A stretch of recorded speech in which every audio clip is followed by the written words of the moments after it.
Միջոցառումը բովանդակալի սկզբունքայինորեն նվիրված մայրենի լեզվին, մեր հայոց լեզվին, բարձրացմանը մակարդակին մենք դարեր շարունակ ունեցել ենք գովելի առաջներից մեկը, որ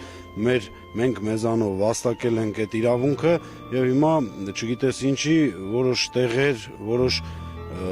օղակներ այն ժարգոնի են վերածում կամ բարբարի կամ խնդիր չկա, ունենք բազմաթիվ բարբար, բայց դի չի խանգարում, որ ընդհանրացնենք ընդհանուր բոլորս միասին գրական մայրենի լեզվով խոսենք։ Կազմակերպում են նման միջոցառումներ, ինչպես գիտենք, մեր պաշտպանության նախարարը որակել է ընդհանուր իր գաղափարները 14 թվականին պայքար արատավոր բարքերի դեմ, փողոցային բարքերի դեմ, եւ սա քայլերից մեկն է, որ կազմակերպում ենք զորամասերում։ Կազմակերպում ենք հանդիպումներ դպրոցականների հետ, ուսուցիչների, ուսանողների, դասախոսների, զինվորները, սերժանտական խորհուրդները, սպայական կազմը, մենք մեր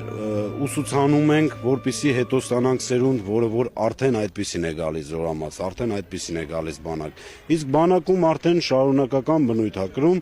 մենք ինքներս մեր անձնական փորձով փորձում ենք ցույց տալ, որ կարելի է, հնարավոր է վերացնել, արմատախիլ անել այդ մականունով դիմելները, դա մեզ պատիվ չի բերում, դա մեզ թուլացնում է, որը որ հակառակորդին ջրաղացին, սենց ասած, ջուր է լցնում։ Նոյեմբերյանի զորամասում միշտ եղել է կոլեկտիվ հասկացությունը, ընդհանուր թե տեղի ինքնակառավար մարմինների հետ եւ թե համայնքապետերի հետ այդ համագործակցության արդյունքում է եւ գումարած մեր մարտական պատրաստության որակը, սպայական կազմի ուշադրությունը բարձր մակարդակի վրա։ Սպորտային սպարտակիադաներ են կազմակերպվելու,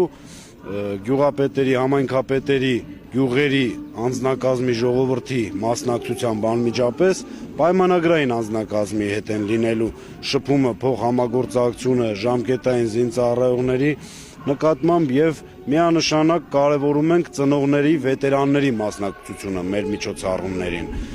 Ծնողը մեզ վստահել է 2 տարվա իր զինվորի առօրյան կյանքը եւ պարտավոր ենք այդ ամեն ինչը ես եւ ծնողը, հրամանատարը եւ հասարակությունը համագործակցելով անցկացնել։